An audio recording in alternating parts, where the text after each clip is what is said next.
Welcome to Season Screamings. Stephen King fans only need to hear these words to know what comes next. Overlook Hotel, Jack Torrance, Red Rum. Do you have the shine? Our guests certainly do. Please, welcome to the stage, from Fangoria's Kingcast podcast, Scott Wampler and Eric Vesey.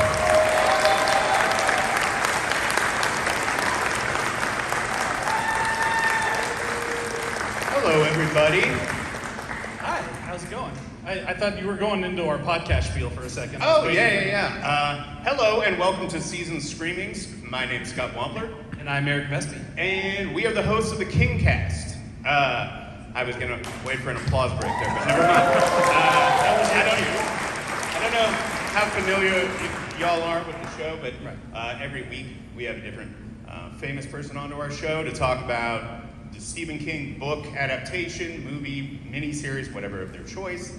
And we are very lucky to have been asked to be here today to talk to these gentlemen about the legacy of The Shining. Oh, yeah. No, this is incredible. We have not one, but two Jack Torrances that are Two out of three. Yep. Nicholson wanted to come, but he got lost. He was going to be a surprise addition, but you know how he is.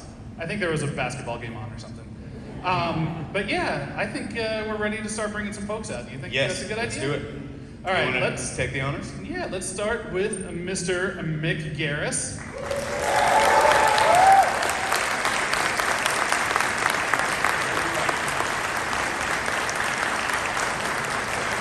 Welcome, Mick. Thank you.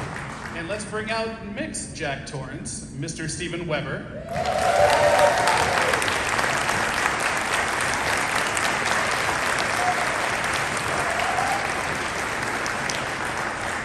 And that's gotta mean it's time for Mr. Mike Flanagan to come out.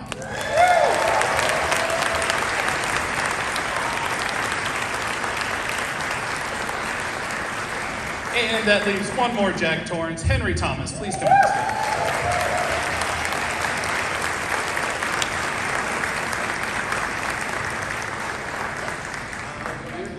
No, you got a seat right on the edge there, baby, if you want it.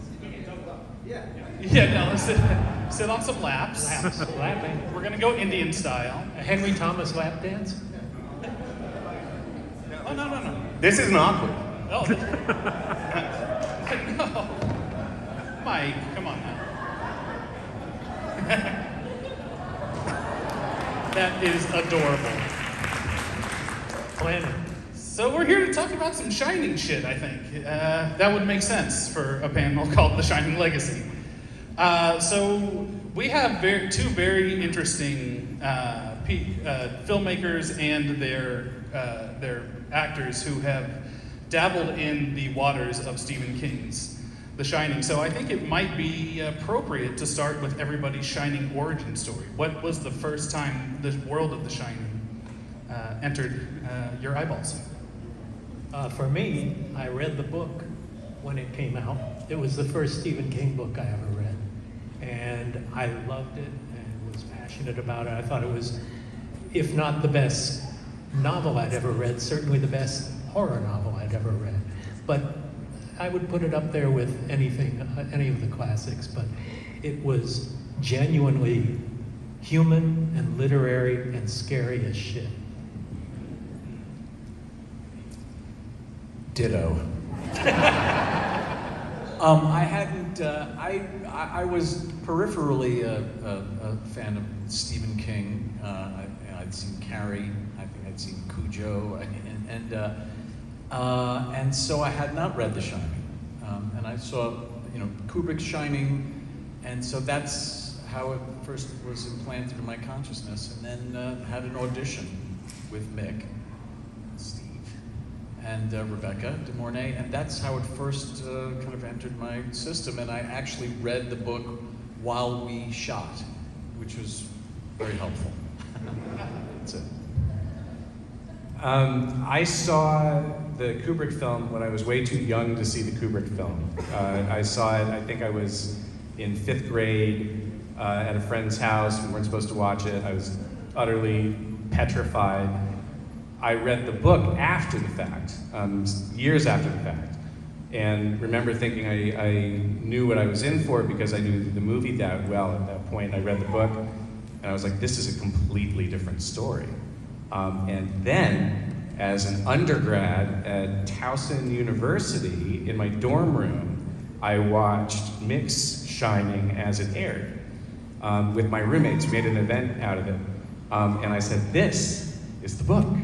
And I was like, this is amazing that all of these versions of the story live together and kind of exist in the world together. And I completely fell in love with that world.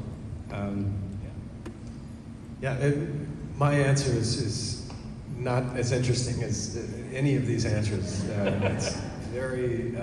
I was too young when the Kubrick film came out, and anyway, I had heard about this character and the story before actually knowing what it was, and then I saw the Kubrick film years later, and that was my introduction to it.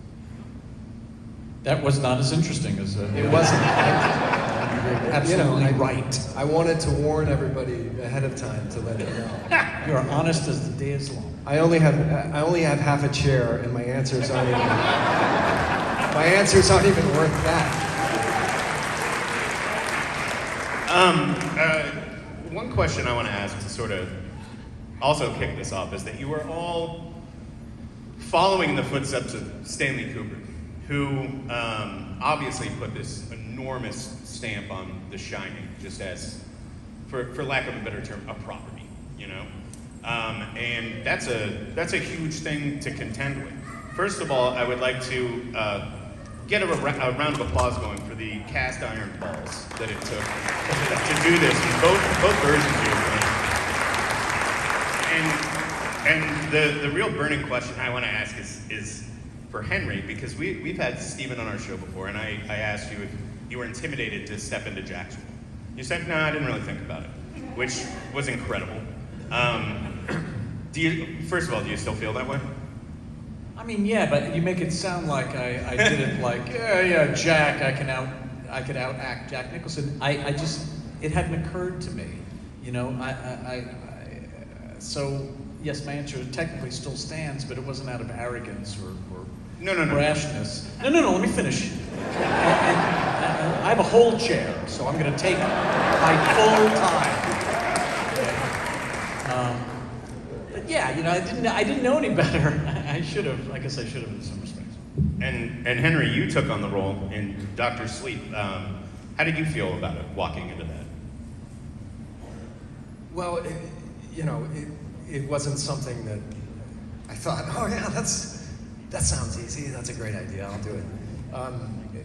But you know, I only had one day on set of actual work, but I had like a month of pre-production with a lot of wigs and a lot of discussion about wigs and hair.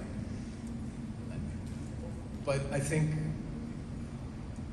what Stephen was saying, you know, when you take on a role as an actor, even if someone else has done the role, you don't ever approach it like you're going to do an impression of that actor's take on that character. You're looking at the character as a piece, and then you touch upon some things perhaps that another actor may have done that made that character iconic or something to kind of bring it back to that.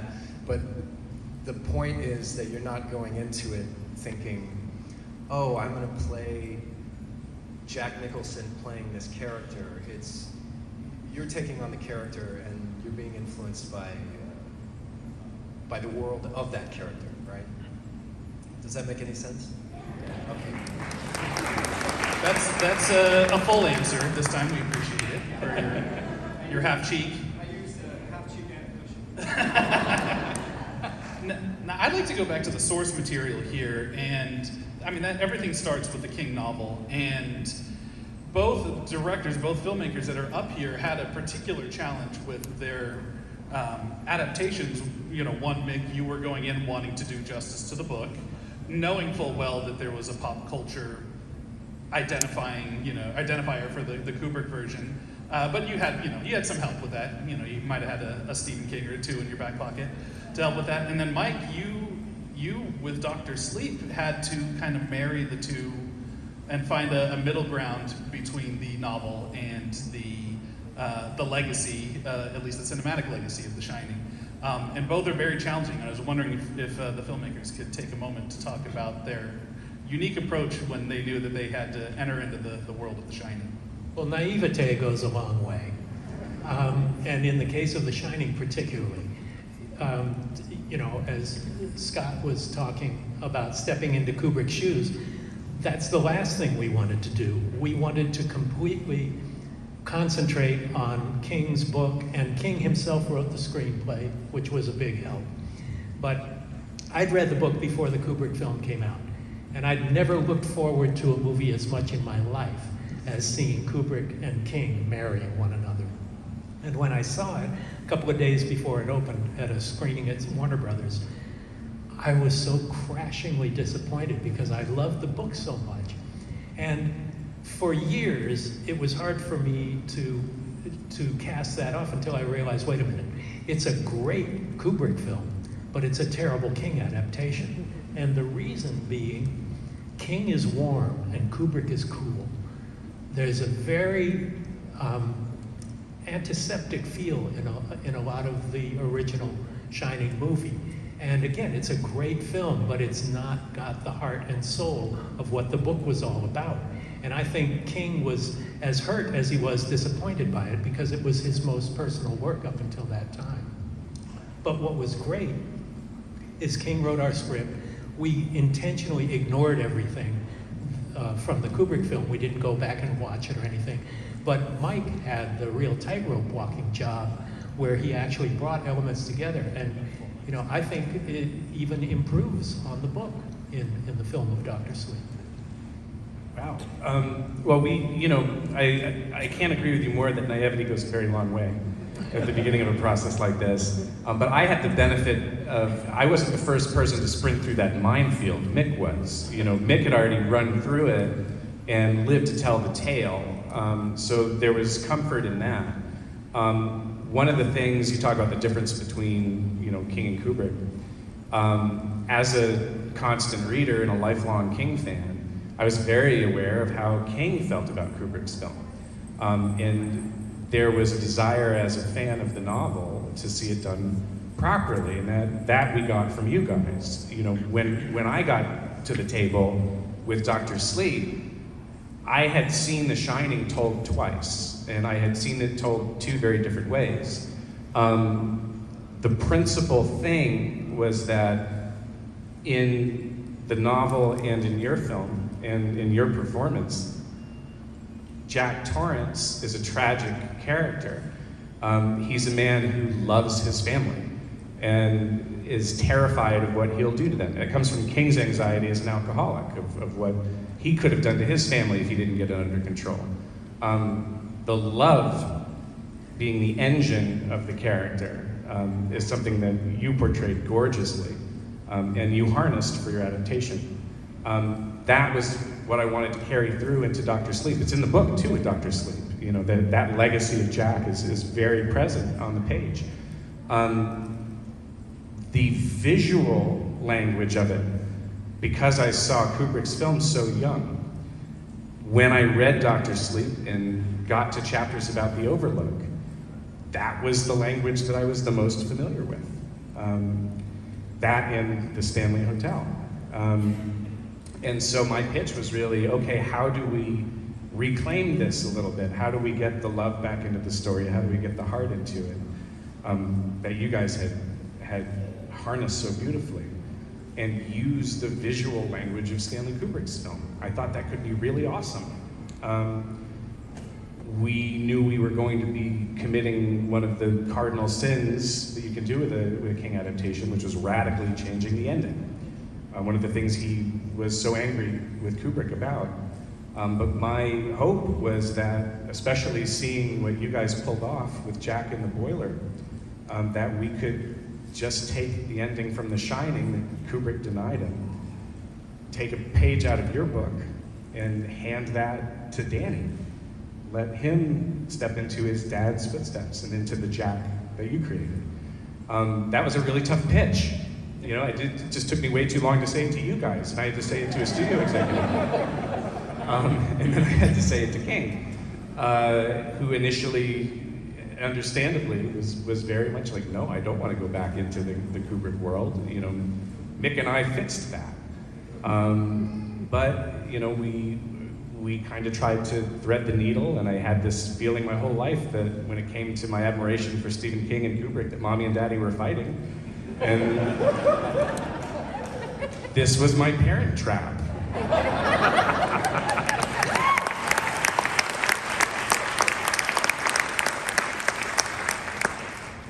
This one's for Mick and Steve.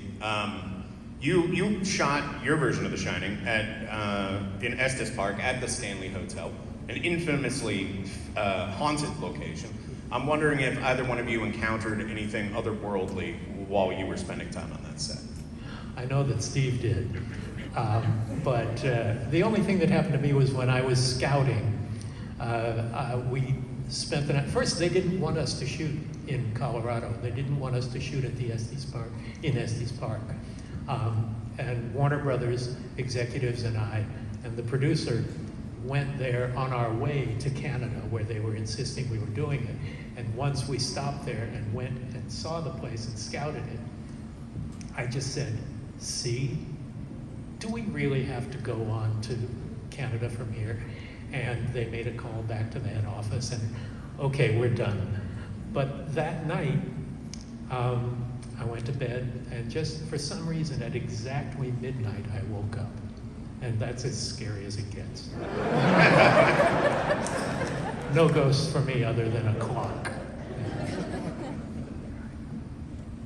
One night at exactly midnight, I crept into Mick's room.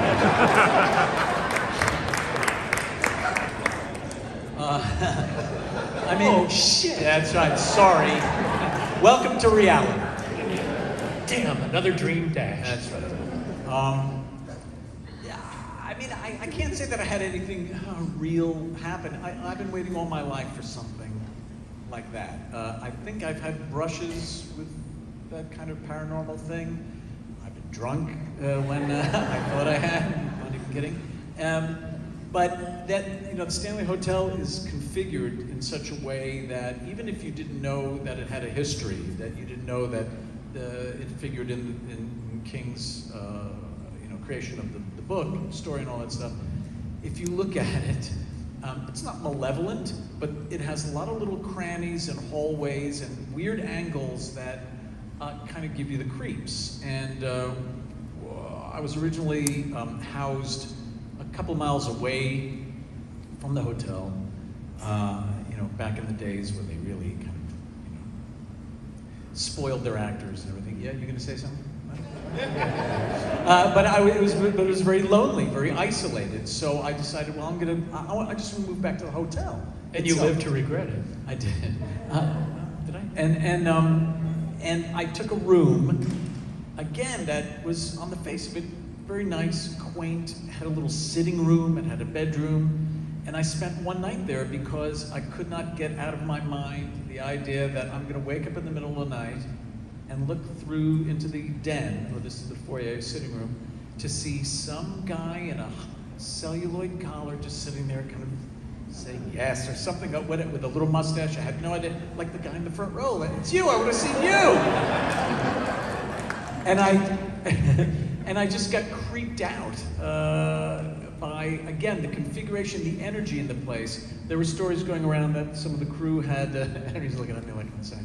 The crew had some odd encounters, that they heard and saw some things. The ballroom in the Stanley is known to be haunted. There have been hauntings there, and there are groups that go there that kind of investigate it. So if you can scare grips and electric people, then you know that something's going on. But I myself never really saw anything. However, the crew did take advantage of Weber's niceness and conviviality and pranked him constantly. People put they put a tape recorder back in the days when there were tape recorders under my bed, just to make little nuanced little sounds, shuffling and stuff. But I was on to them pretty quick after a couple of days of crying. There's also a little bit of Stephen King trivia that's tied to your adaptation. Another very successful and famous adaptation was kind of birthed on your set. And I don't know if it's super common knowledge. Do you want to talk about that? I think you know what I'm getting at. Sure. I invited Frank Darabont to be one of the ghosts in the ball that happens at the Stanley, or at the Overlook.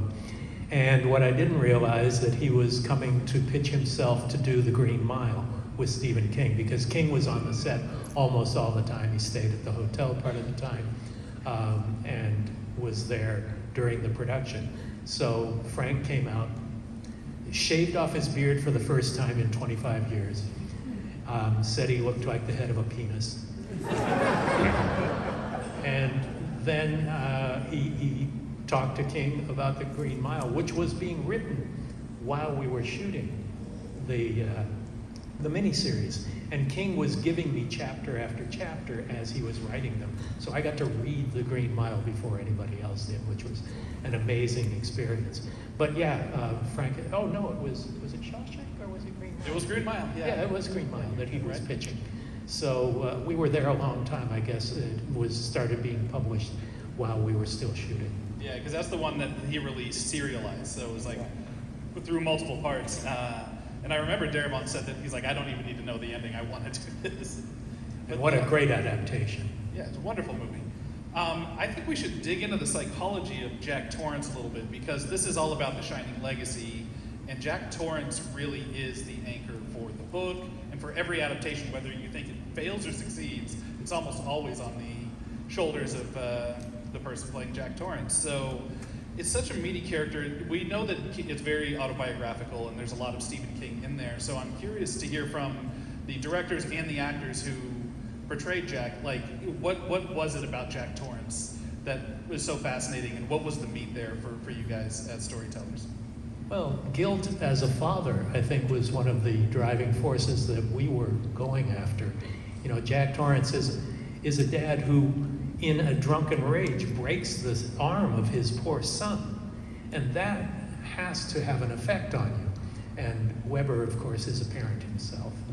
But, you know, that was kind of the motivating force, and the fact that there was a deep love in this family, but the family was being pushed apart by alcohol abuse. So that, I think, was kind of the motivating factor that we talked about. But Steve, what about your perspective?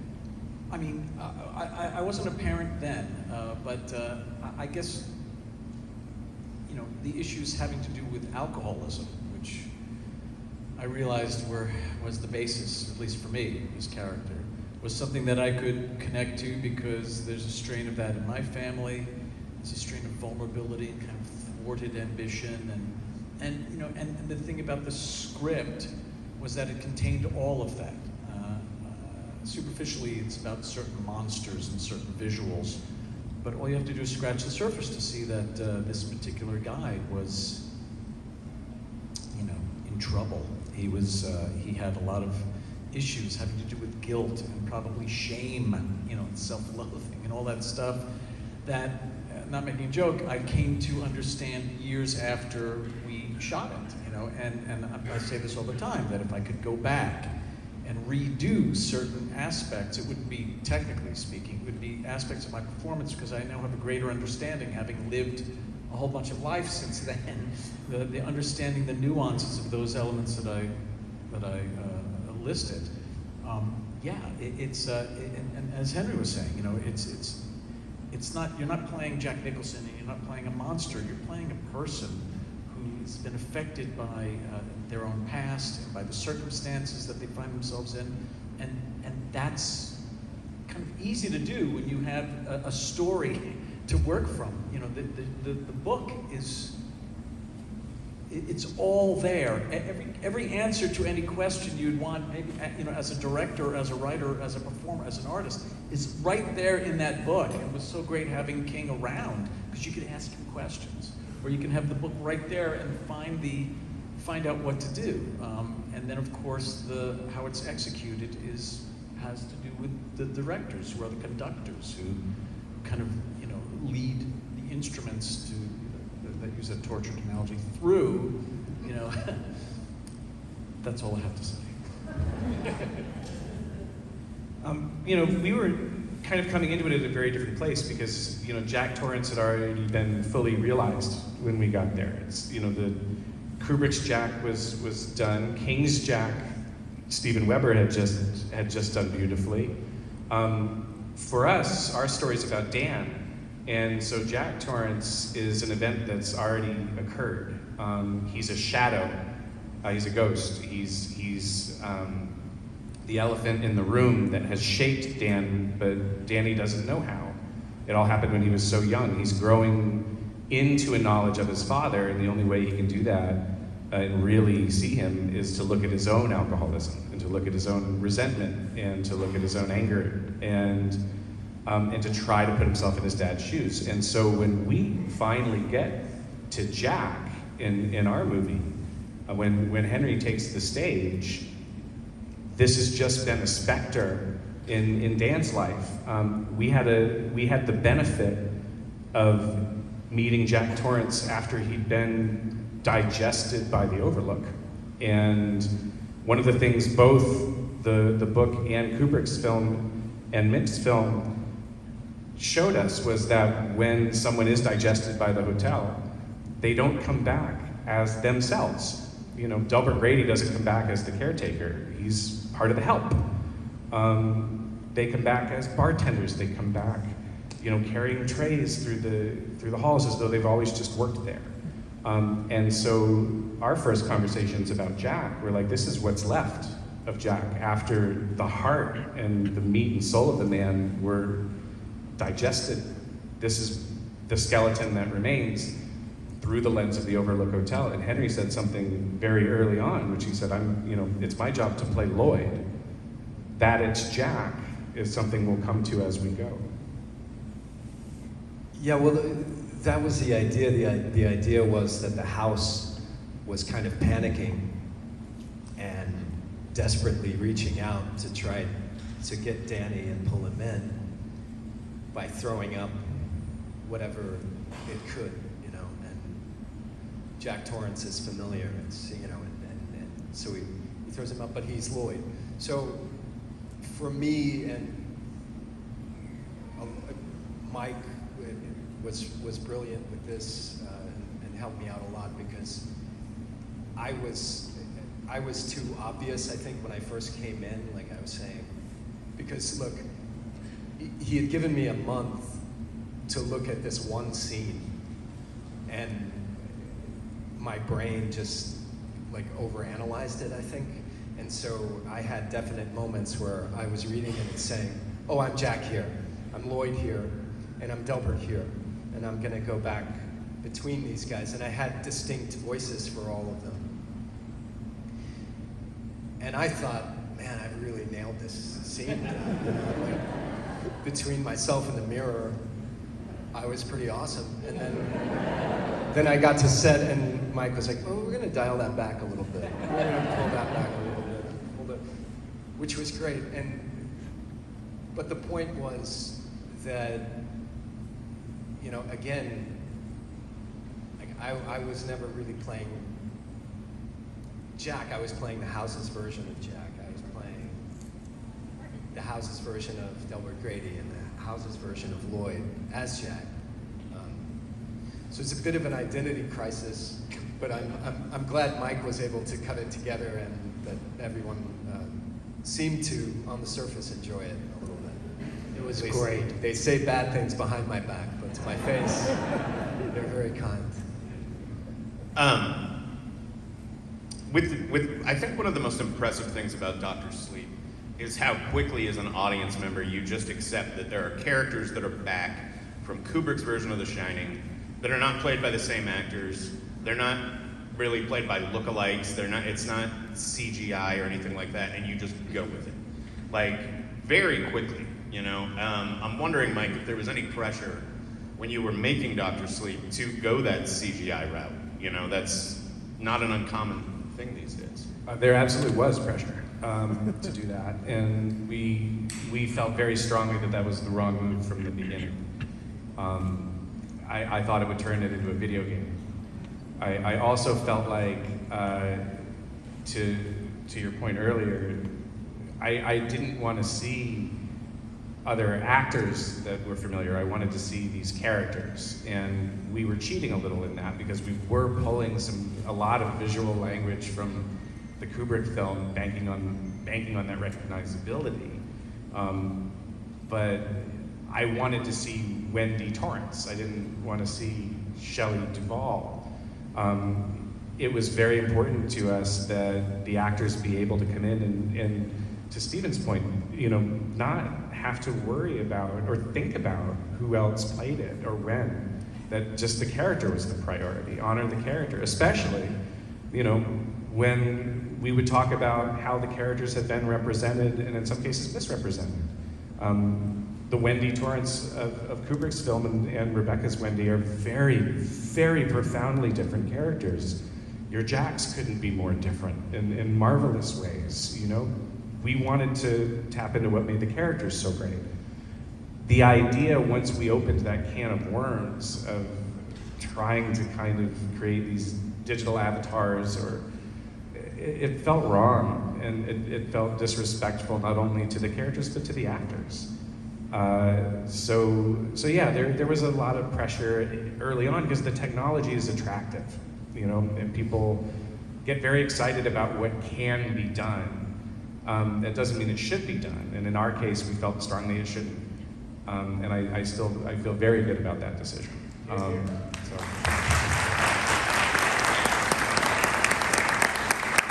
We started talking a little bit about, we've talked about Jack, but like you guys just mentioned Wendy, who, if Jack is kind of the meat of the story, Wendy's the heart. And I think that a lot of King's problems, were he's been very vocal, at least, about how Kubrick portrayed Wendy as a character. Now, I think Shelley Duvall gave an iconic performance, and I think it's only grown in people's esteem as years go by, and people really appreciate what she went through on that shoot and what she ultimately delivered. But King's kind of got a point, that she's very passive through the entire, at least the entire finale for sure. And your version of Wendy is not, which is much closer, obviously, to the book. So maybe you can talk about your Wendy's. Well, this was also 1997, and portrayals of women in films had become much more conscious of reality and about the right of a woman to make her own way and not be passive in subservience to her husband. And so we originally met Rebecca at the Television Critics Association meeting when The Stand came out. And she was promoting something, and King and I were there talking about The Stand. And Steve met Rebecca and he said, "I've got something for you." So she was actually cast 3 years before we ever made The Shining. She didn't know it, but she was the first person cast. There was never anybody else that we met with, never talked about. But she represented strength. She's really great at conveying strength. And she could not have been more appropriate for this. And she was not going to take the shit that a drunken husband is going to dish out to her. And I think she did an amazing job. It was a complex job for her to do. And for everybody in the cast, Weber and Rebecca particularly, they are completely different from what Kubrick had portrayed these characters as being. And we were encouraging that, and the great thing was to put shutters on and forget about what had come before, as everybody's been talking about. And as Henry said, to address the character, and Mike said to honor the character. That's what a performance is to be that character, to inhabit it in a modern world, and a woman who represented that world really beautifully. And by the way, I need to mention that my beautiful wife, Cynthia, who played the woman in room 217 in our miniseries, is right here.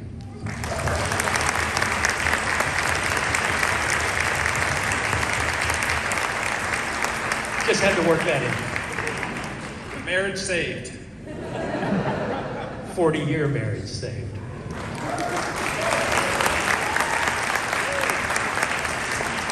Mike, for following the Wendy question, maybe you could talk a little bit about casting Alex and also, I mean, because you kind of mentioned that your story features Dan, is focused on Dan, but Dan has, the Wendy from the book. He has her heart, so she's represented through Dan just as much as Jack is in your film.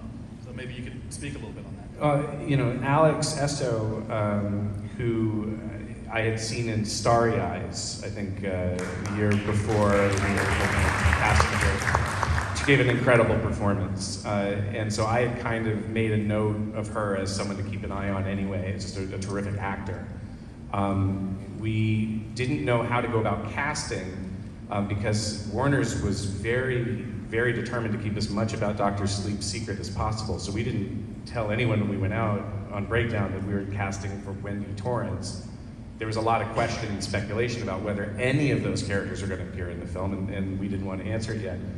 And so Alex had gotten sides for a scene with Wendy and Danny where all the names had been changed, and was savvy enough to see through that bullshit real easy.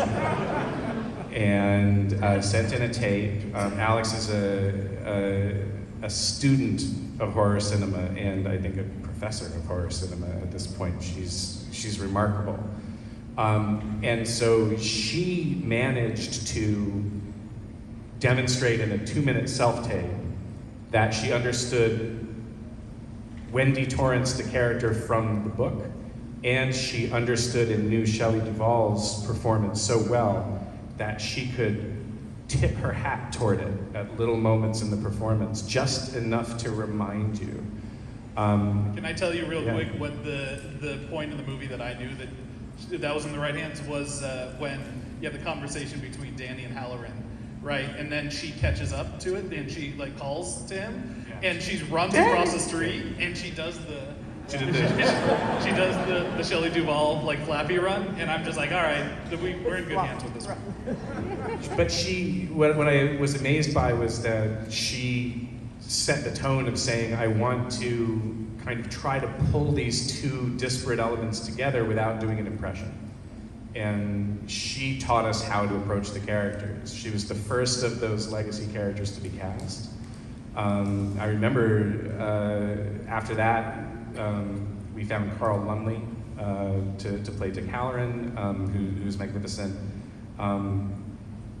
Jack was always, the monolith that we had to kind of contend with. And when we had finally kind of dispelled the explorations into CG or into lookalikes or anything like that, Henry and I had worked together 5 or 6 times by then, and I just had this persistent late at night feeling that I wanted to see Henry play the part.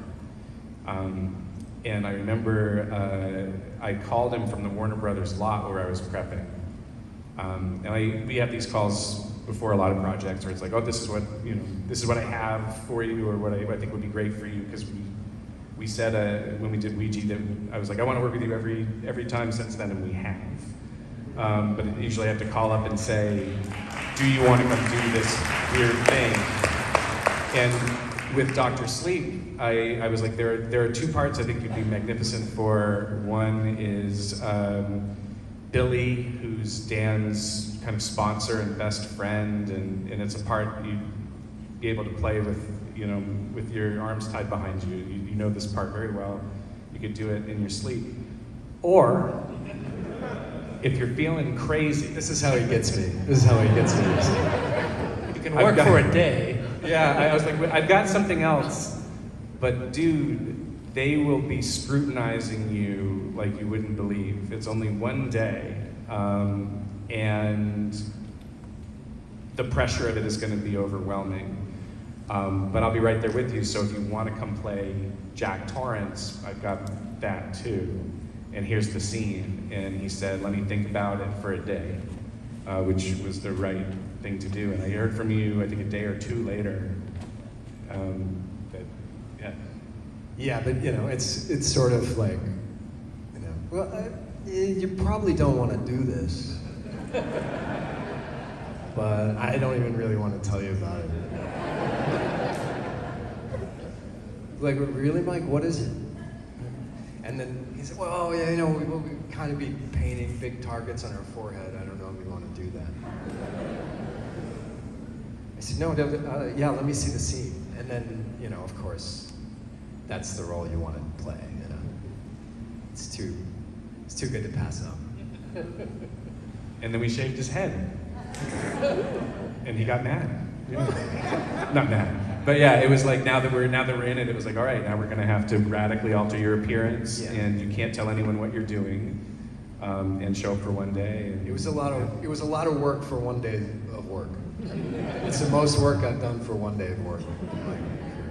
And then I had one other actor on set, because you know this was all very secret. Not everybody in the cast knew that the scene existed, and certainly didn't know who was playing it.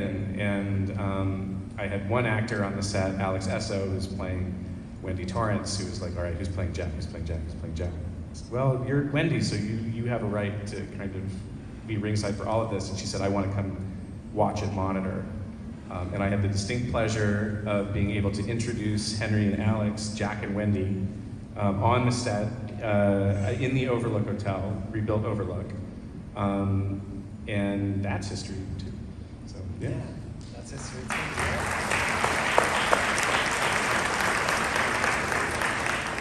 There's a lot of things came together from Dr. Sleep in my life.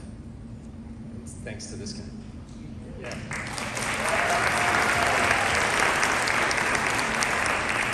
There's a reason that King is as popular and widely read as he is, that he's been as successful as he is. I think there's something elemental about his writing that really grabs people in a specific way, and I'm wondering if each of you all could talk a little bit about just personally, what do you think that is? What element of his writing is it that strikes a chord so deeply with people? Well, I think King has a voice that's distinctive. It's engaging. It's set in a very real world. The horrors that he portrays are ones that you can believe because these people, they shop at Walmart, or they eat at McDonald's, or they listen to the same music that you do, or they're people who live in our neighborhood, and we either are them, or we know them, or we're related to them. But he also has a voice that's very welcoming. He's got this very rootsy conversational tone that when you're reading, you feel like you're sitting in a room with him telling you a story. And the characters are so vivid, and they feel lived in. He's able to exercise that empathy that is the greatest gift a writer can have. And you feel you know these people, and you go through what they go through, every one of them, even when it's just a small secondary character. They're so detailed and so well worked out. But you know, in his book on writing, he talks about how he does it. He says, maybe this will help you if you're a writer. I'm not telling you these are rules. This is how I do it. Maybe it'll be helpful. But knowing him as we do, reading that book is such a boon for any creative artist. It's definitely like sitting in a room and having him talk with you. He's conversational and engaging and propulsive. I mean, for me, any monster that he could concoct is clearly connected to something very human, very emotional. And you know, it's funny that there probably are certain people in our industry who kind of eschew that empathy or that emotion. They want to go right to CGI. They want to go right to the monsters. They want to go no. And the thing that I find so compelling about Stephen King's stuff is that, yeah, it's monsters that you're kind of lured in with that. But once you're in, it's all things that you are ultimately familiar with, you know. And I did an audiobook of It, and I sat there. I just, not only is it very affirming, I'm doing it to get applause, but that's the best King audiobook, but as I was sitting there for hours and hours and reading it, you know, which is a bazillion pages and all this stuff, I began to get an idea of, I thought of how he writes. And, you know, it's not just a technical exercise. I mean, he is beloved because he's got this kind of incredible talent, this gift. And the gift is that he's able to take, in my mind, shows you how old I am, Polaroids, okay, Polaroid pictures of like every inch of a room, right? And somehow assemble all of them in the right order so that every one of those is interesting. Does that make sense? And every one of them sort of was relating to me, every detail. And no matter how random it felt, at the end of the day, it all kind of accumulated or accumulated into this feeling that was very emotional, that was very connected to who I was. Well, you know, and I feel like that's the experience that every reader of his has. It's very personal. I think one of the things that makes it so personal is that he's incredibly self-aware too. A lot of times, you know, because we're all dramatically imperfect beings, right? We're all deeply flawed. We're all scared. We contain multitudes. It's very easy when you work in any creative field to take those things about yourself that you're scared of, that you're ashamed of, that you regret, and to push them aside and use work to get away from it, to escape from it. And Stephen King takes those things about himself that scare him, or that he dwells on, or that he's insecure about, and he puts them in the work. And he uses the work to dissect them and to take them apart and to really look at it. It's pretty fearless what he shares about himself. And I think because it's so personal to him, because he's so willing to put those anxieties on the page and to dissect himself over and over and over again, there's so many of those things that we can relate to because we have so much more in common than we're aware of when it comes to how the ways that we're scared, the ways that we might be broken, the ways that we process ourselves as human beings. I think that earnestness reaches through the work and it grabs people, and we see our own failings, we see our own fears, sometimes we see our own heroism, we see our own better selves there in his mirror, and we connect to it. So I think that personal connection, that's what turns his readers, some of them, into lifelong fans.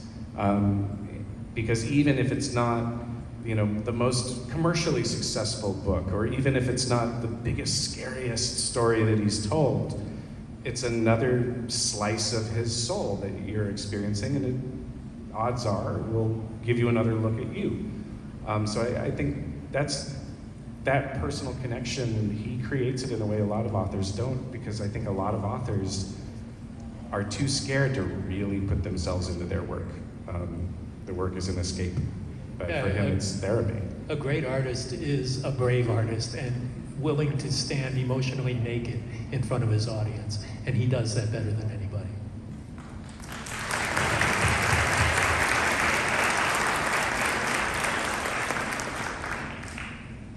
I mean, I don't think I can add anything to that. Maybe my quarter seat input will be. I've slowly taken more of the seat. Just Try to say, even this out a little bit. Henry, just say book's good. Book's good. There we go. No, but I think the way he writes as well, he has a very visceral style of writing that it sticks in your mind. Like, I mean, I remember reading Stand By Me and, like, you know, never having a leech on my body anywhere, but, you know, just, I remember thinking about that for days afterwards. And I feel like all of his characters are loaded with these little visceral things like that for the reader. They just kind of impact you because, like you say, you know these people, you're related to them, or you lived in a neighborhood with them. They're memorable, and the visceral experience, in all of his stories, there's like one visceral experience, like Carrie or like The Shining, and I don't know any other author that is able to take that and implant it in the reader's mind quite as well as King does. Well said.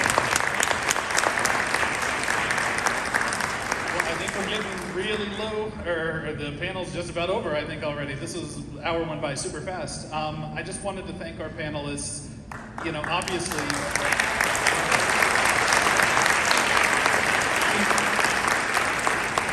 Before you finish, I would just like to thank you guys for putting this together. These are three of my favorite people. I've worked with Henry and Stephen repeatedly, and Mike and I have been friends for a while, and it's just such a rare opportunity to spend time sharing our thoughts, particularly in a public forum, but just being together with three of my favorite people.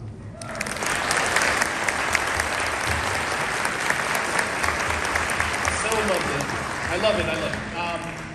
You know, everybody up on the stage, minus the two podcast dorks, have contributed to this shining legacy, and we can't thank you guys enough for the wonderful work you've done and the way you're helping keep Stephen King's work alive.